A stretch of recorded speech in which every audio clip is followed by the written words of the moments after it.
What's going on, everyone? Welcome back. Today, we've got an early look at our Week 11 NFL game picks, outright versus the spread, along with our locks of the week, as we break down the Thursday night game between the Atlanta Falcons and the New England Patriots. So make sure to tune in. If you enjoy, hit that like button, subscribe, give us a follow on Twitter at AllDayPigskin to continue interacting with us there, and let us hear it in the comment section. Do you agree, disagree, along with any other questions you guys might have? We will do our best to answer them all. But with that being said, let's get right into it.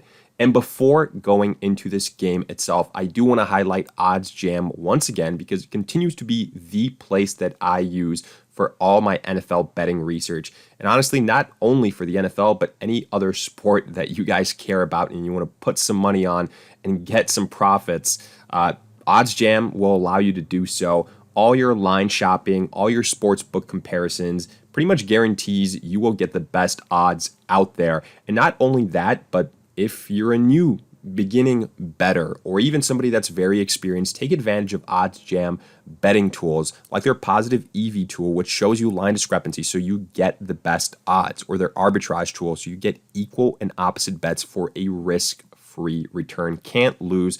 I'll make sure to put the link in the description, so make sure to check them out. But with that being said, let's look at this game. And it kicks off Week 11. The Falcons, 4-5, host the New England Patriots, who are 6-4. Last week, the Patriots absolutely beat the brakes off the Cleveland Browns. While the Atlanta Falcons, kind of on the other side of the equation, they got absolutely demolished by the Dallas Cowboys. Now, for the New England Patriots, they were without starting running back Damian Harris in that game versus the Browns. It did not matter. Backup Ramondre Stevenson had a huge performance. However, Damian Harris is back from his concussion, is expected to play on Thursday. But honestly, even if he wasn't available, I'm fairly confident in saying that Stevenson would have been a great option, especially versus this Falcons defense. And honestly, this is the type of defense where I think Mac Jones can really have some success against, because even though, the Patriots have been putting up some good performances, I think a lot of those performances, Mac Jones hasn't necessarily had to do all that much. He hasn't had to play from behind. He hasn't had to throw for like over 400 yards. And I honestly think that that's going to be a similar type of situation here versus the Falcons. It's one that plays into the hands of Bill Belichick, of the Patriots, of Mac Jones, where he can get away his rookie year with being a game manager, and the pieces around him can help him out, and the team can get that, kind of team victory that everybody contributes to. Because right now, the Falcons defensively, while they've had issues all season long, offensively, you could argue their most electric playmaker is questionable. He's a game-time decision. Of course, go figure. I'm talking about Cordero Patterson of all people. But the way the Falcons have been utilizing him, he really has been essential to this offense, all joking aside, as a rusher, as a pass catcher, everything. And it's really not a guarantee that he's going to be available. There's different reports out there, with his ankle issue, that initially it might be a couple of weeks before he returns. Then it's like, okay, he's practicing, questionable, now a game time decision. Honestly, I probably think the Falcons won't end up playing him. So it's going to be kind of a Mike Davis type of situation. I know a lot of people are saying Wayne Gallman, he's going to be more and more involved. But the only reason you guys saw, Wayne Gallman involved last week was because the Falcons were losing by 40 points in the third quarter. So there was no reason for their starters to be playing. Even though I think the Falcons lose this game as well, I don't think it's going to be that bad of a blowout. However, I will say if there's one team that gets blown out here, I've definitely got my money on the Atlanta Falcons, because right now offensively, look, Matt Ryan doesn't have a lot to work with. It's Kyle Pitts at the tight end position, and then a couple of wide receivers. No Calvin Ridley. You've got Russell Gage, who the Falcons need to get more involved. He's their most experienced wide receiver at this point in time. Zacchaeus as well, a name that I continue to butcher week after week. But the point being is, without Calvin Ridley, now without Cordero Patterson, if, a head coach, especially like Bill Belichick, can take Kyle Pitts, who's arguably, one of the more versatile weapons for the Falcons out of the game plan, double team him, then Matt Ryan is going to have to do it with those guys that we mentioned, Hayden Hurst, Gage, etc.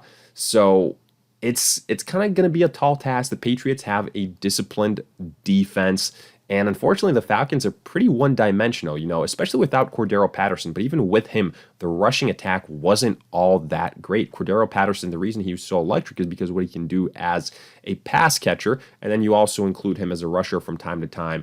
But I'm really worried about this Falcons offense as it continues to seemingly week after week lose key pieces. Still no word on if and or when Calvin Ridley will return this season.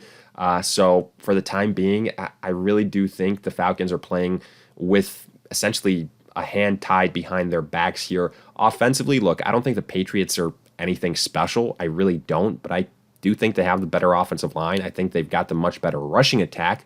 Weapons-wise, normally I would say the Atlanta Falcons, but I mean, the New England Patriots, they've got two very serviceable tight ends in Jonnu Smith and Hunter Henry, and then, a couple of serviceable wide receivers, kind of similar to what the Falcons have. I think the Patriots right now are healthier, so I give them the edge offensively. Defensively, I have to give them the edge as well. Yes, the Falcons have the home field advantage, but honestly, I'm not sure that it's going to matter all that much here in this game. The Patriots are favored, with good reason. I think all around they're the better team.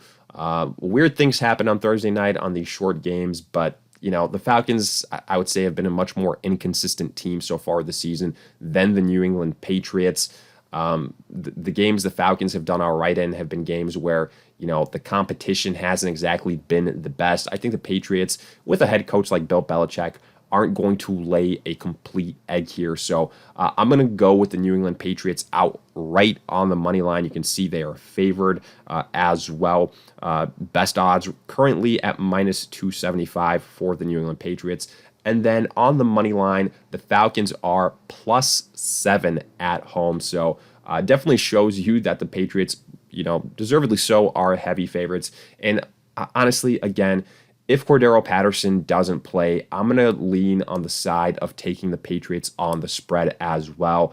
I think they've got that type of methodology offensively where they'll be able to, kind of milk the clock, focus on the rushing attack. Defensively, they're going to get after Matt Ryan, force a couple of turnovers.